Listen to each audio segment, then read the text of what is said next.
This is Ashish, aka Shishi, and I am so excited to announce the launch of my brand new membership community hosted on Patreon. And the name of the community is Shishi's Creative Sangha. And we're going to get into what the word Sangha means and what the community is all about in just a second here. But before we do that, I want to take a moment to tell you all a little bit about my story. Now, if you follow me, you probably already know a lot of these bits and pieces that I'm going to cover.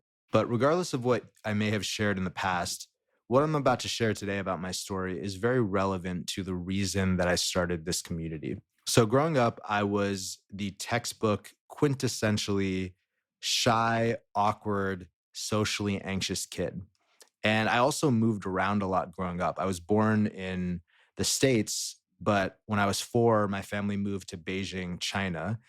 And then when I was 8, we moved to Switzerland. And then when I was 9, right before I turned 10, we moved back to America. So my childhood, those early formative experiences when you're really getting to know who you are and you're really cementing a lot of beliefs about yourself and about the world, was marked with a lot of upheaval and a lot of change.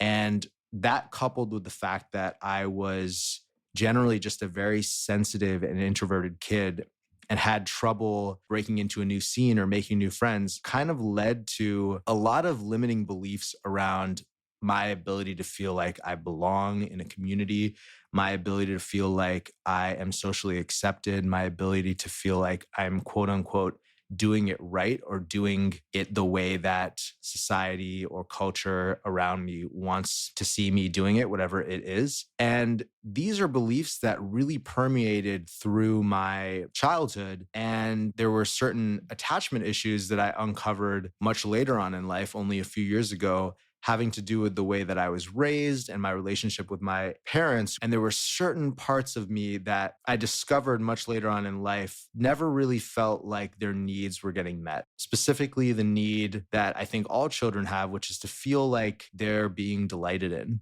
What does that mean? It means that a child feels like his interests and his passions and his creative expressions are being rewarded and encouraged. And he's being told and reinforced that he can trust his own excitement or her own excitement. The child feels like when they express passion or interest in something, it's reinforced back to them. And it was only until much later in my life that I realized all the ways that it was affecting me as an artist. And that was really when I dove into attachment issues. A lot of people think about attachment issues in regards to relationships, and rightfully so, because a lot of the research on attachment has been done with regards to relationships. But as I dove into attachment research and attachment theory and actually ended up working with a world-renowned therapist for 2 years who was one of the pioneers in attachment theory, you can hear all about that on my podcast that I did with my meditation teacher and mentor, George Haas. I believe that's episode 27. If you want to check it out on my podcast, The Sacred Giggle, I started to realize that a lot of these attachment issues and childhood beliefs, limiting childhood beliefs that I took on as a child that were sort of conditioned into me by my environment were holding me back as an artist. Feeling like I could trust my own creative taste, my own expression. This was something that wasn't really encouraged in me in terms of my pursuing art and my pursuing my own creative gifts and expressions and the things that excite me and I'm passionate about. And I know I'm not the only one here. I know a lot of people can relate to this feeling that your passions are not necessarily encouraged by the authority figures in your life. And you can grow up with this story that, well, I guess I'm just not good at that, or the world isn't going to reward my creative expression. And when I became an artist, it became clear to me as I started diving into all of this stuff, how much these limiting beliefs were actually holding me back. And they would manifest in all kinds of interesting ways. You know, for example, the desire to constantly seek approval for my music, either through streams or external success, or even just seeing if other people like my music. The inability to just trust my own taste and be happy with something that I created, which is really the point of being an artist, right? Is to create something unique that only you can. and to be able to trust that and put it out into the world as a vulnerable expression. Another way this manifested in my life would be self-sabotage, where if I actually started getting some success as an artist with my creative work, I would sabotage myself. I would actually undermine my own efforts by stopping working on the thing that was clearly working, or second guessing myself, or rationalizing why it wasn't real or it wasn't legit. And even in the face of getting a lot of external validation and success, because that feeling of being validated by the external world was not familiar to me, it didn't mesh with my identity. And so it felt threatening. It felt like it wasn't this familiar feeling. And so I would actually sabotage myself from that and pull away. And then only when the dust had settled, I would look at the situation and say, wow, what am I doing? Why did I do that? Like, why did I sabotage myself? And, this manifests in all kinds of ways, like procrastination and not being able to make a decision. And we often just attribute these things to laziness, but oftentimes they have these deeper seated roots in these childhood limiting beliefs. So I started writing music when I was 13 years old. I was like a really shy teenager.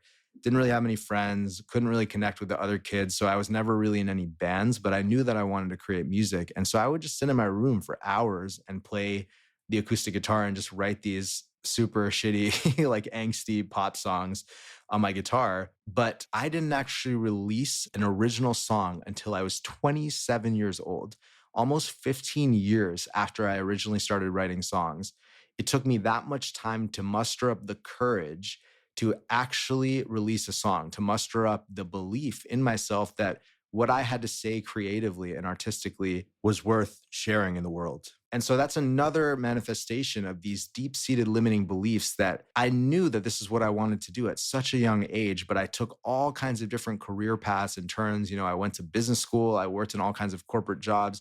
I tried to work in the music industry adjacent to being the role of the artist, because I could never allow myself to fully step into that role of being the artist, being the creator, because it wasn't really championed in me. So I really had to find my own internal reservoir of doing that. And again, that's what this community is going to be for artists who are resonating with this. We'll get to that in a second. So fast forward to when I did release that first song when I was 27. I'm 32 now. This is being recorded in 2023, January 2023. And since I recorded that song, I've had 25 million plus streams globally. I've been flown out to play shows all over the world. I've worked with amazing brands. I've played incredible venues that I used to go watch other artists play at. And more importantly than any of that, I've been able to build a sustainable creative practice. I've been able to show up consistently for my art. Last year in 2022, I set a commitment after I released my album Chrysalis in the spring to write 100 songs in 100 days. And some of you might remember me posting about that on social media or talking about it on the podcast here.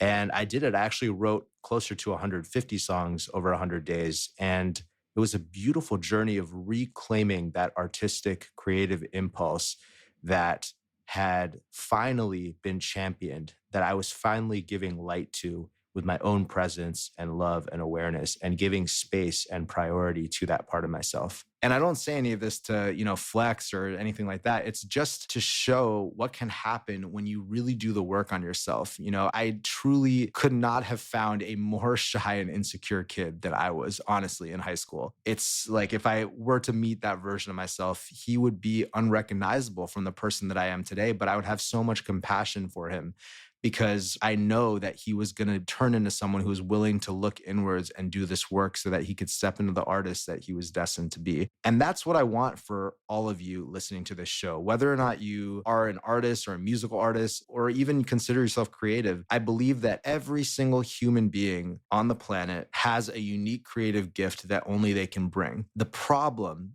based on my experience and based with so many people that I've worked with, private coaching clients, different artists that I've talked to, is that so many of us are walking around with an inner child who is scared to express what is dying desperately to come out of us for fear of being rejected, abandoned, or ridiculed.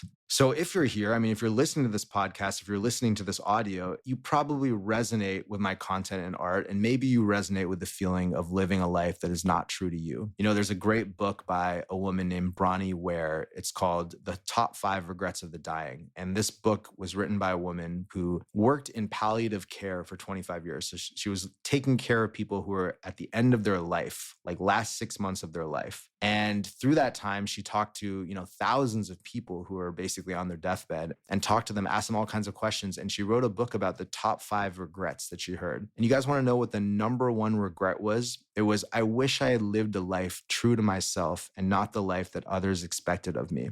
So many people are not living a life true to themselves out of fear, out of a lack of self-belief, a lack of self-trust. And so much of that has to do with this childhood conditioning. So maybe you struggle with procrastination. Maybe you struggle with self-doubt. Maybe you struggle with self-sabotage, imposter syndrome, envy. Maybe you even dove into your attachment issues and realized, oh, I think I have some insecure attachment or I have low self-esteem. And I want to let you know right now that you're not alone.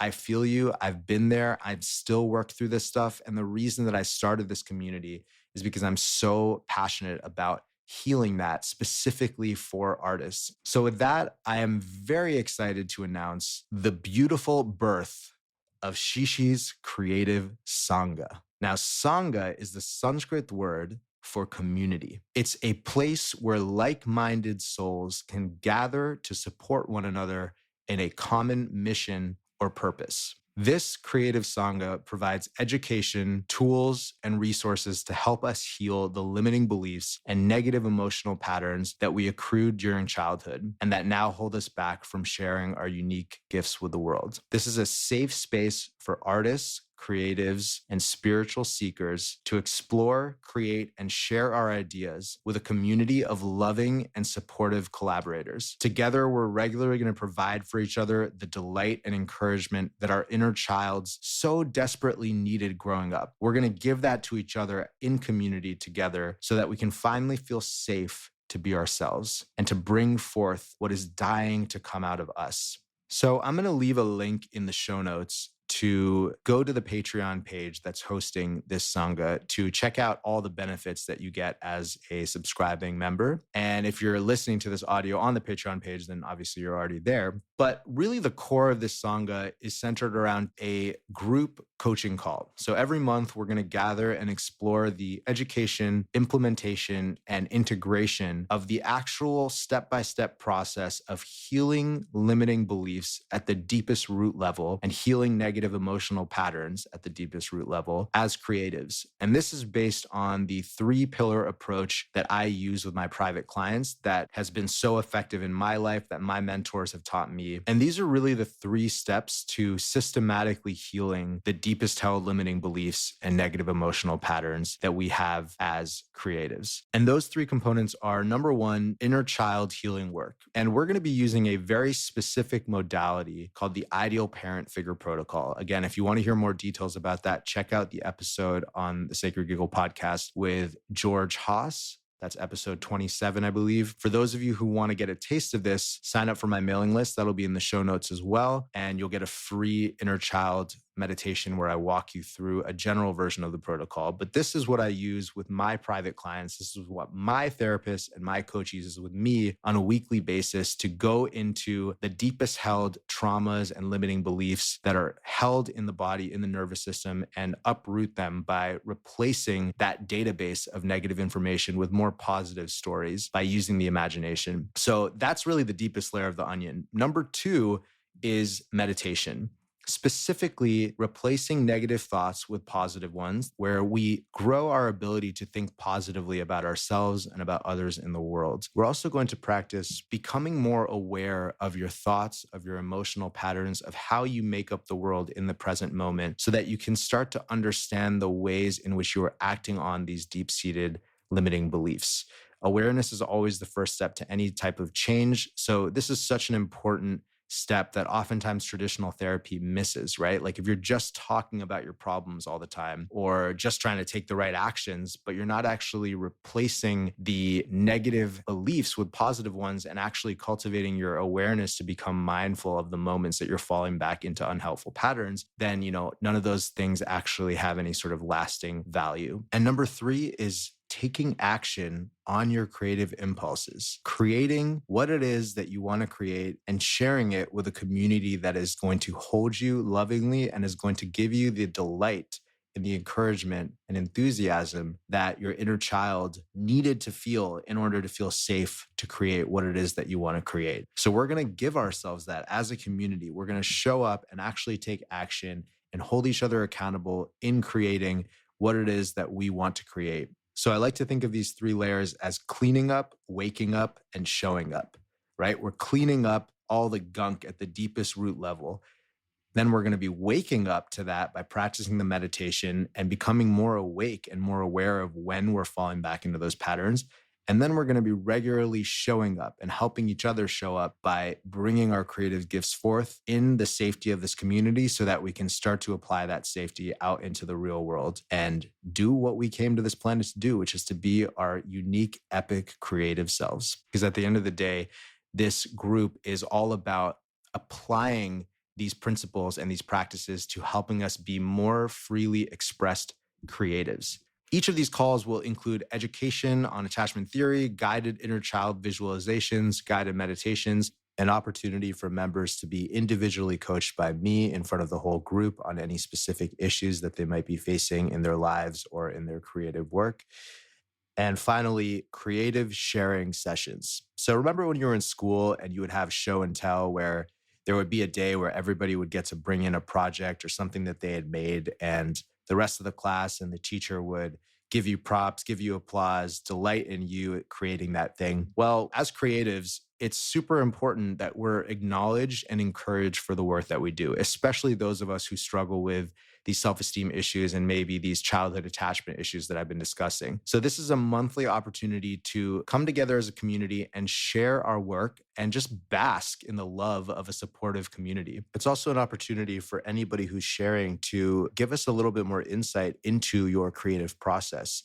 Let us know what your process is like, what your challenges are, what your successes are, how everything is going so that we can hold that as a group and help you in any way that you need. And if you don't have anything to share or you don't feel like sharing, no worries. You just come anyways. You get inspired by what your fellow community members are creating. And this is also where I will be sharing my musical works in progress. So if you want to hear what I'm working on for my Shishi project, for my Baha'i project, before they come out, before the rest of the world gets to hear them, this is the place to be. And at the end of each call, I'm going to pull the community to get a sense of what people want to cover during future coaching calls. And that's going to keep it really dynamic, because it's one thing for me to have all these ideas in my head of what I think people need, but ultimately I want this to be a two-way relationship. And I want to be serving you guys and girls in the community in the best way that I can. The degree to which you trust yourself is the degree to which you will create what only you uniquely can, which is basically my definition of creativity and what I believe is latently hidden inside of all human beings. But we need to clean up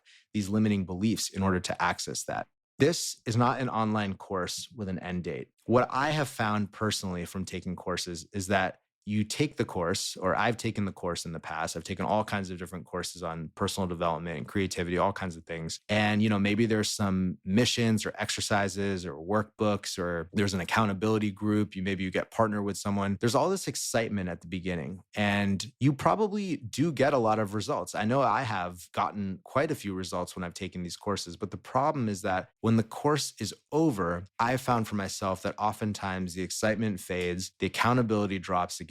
Maybe I pick up a couple different habits, and I know that everything is helping me in the long term. Like, of course, I'm going to be a more evolved or grown person. But what I've found is that the most transformational experiences for me are the ones that feel more like an ongoing relationship, an ongoing investment in myself where I am held accountable. And not only am I held accountable as the person who's investing in that community or that relationship, but the leader of that community or the person who I'm in that relationship with, whether it's a coach or a therapist, is also accountable over the long term. And I'm talking months and years, right? If you guys are like me, if you're serious about uncovering who you are and what your unique gifts are and how you can bring them to the world, this is a lifelong journey. This isn't like a 3-month mastermind course, right? Like we all know that, I think, at some deep level, but I think there's a part of us as human beings that, likes the promise of a short-term win or a short-term gain. But this is an ongoing relationship with ourselves and the creations that we're here to bring into existence, which only we can. And as a community, we're going to